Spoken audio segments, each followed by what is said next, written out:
we lift 5 newtons with 1 newton of force. So what's the mechanical advantage? 5 divided by 1. 5. Very good. I can tell he's a math scholar right here, right? Very good. So you're getting 5 times. For nearly 40 years, Albert Seidlecki has taught science to middle school students. That solid, when it forms, is referred to as a precipitate, okay?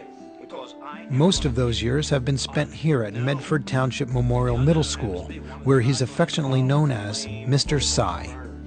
Remember, it's very important that you observe carefully what happens. Wafting, there's all these different senses you're going to use, right? Sight. Throughout his career, Mr. Sci has touched many of his students' lives by using a hands-on learning approach and also challenging them to always do their best. But he never realized how much he meant to some of these kids until he received a phone call from a former student.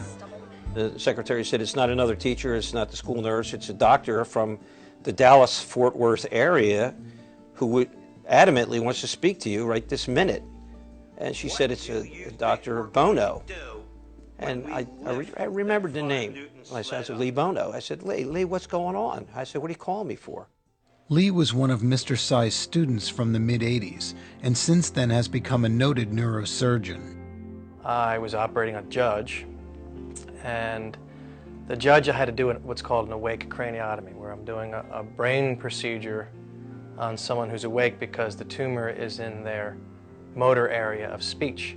The judge had difficulty speaking, and after the surgery was finished, he could speak, and he was crying, and the wife was crying as well, and I was at the bedside. He said, you make sure that you thank Mr. Sci.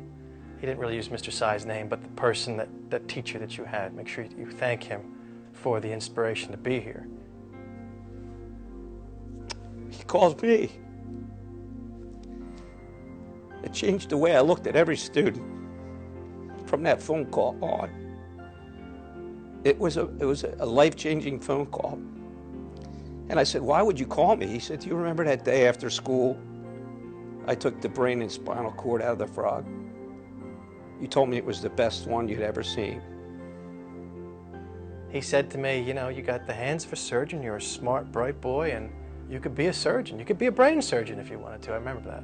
I remember that clearly. You could be a brain surgeon. And that is a very important thing, especially when you're 13 years old.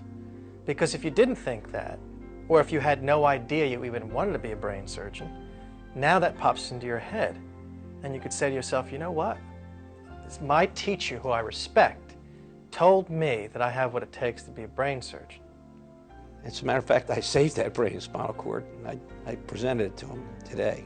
Strange as it may sound, Lee, I saved the frog's brain that you removed from your frog 25 years ago. Are you kidding me? And what I have here is I'm sure that you could probably find a spot to hang this if you ever can get out of the operating room and into your office.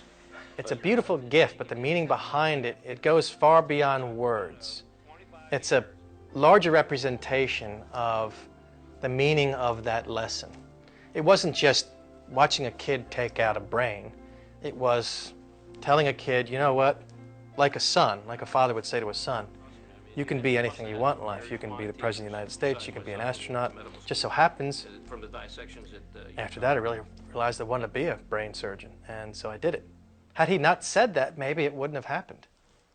I got interested in science because of Professor Seidlecki. He is an unbelievable teacher. Mr. Seidlecki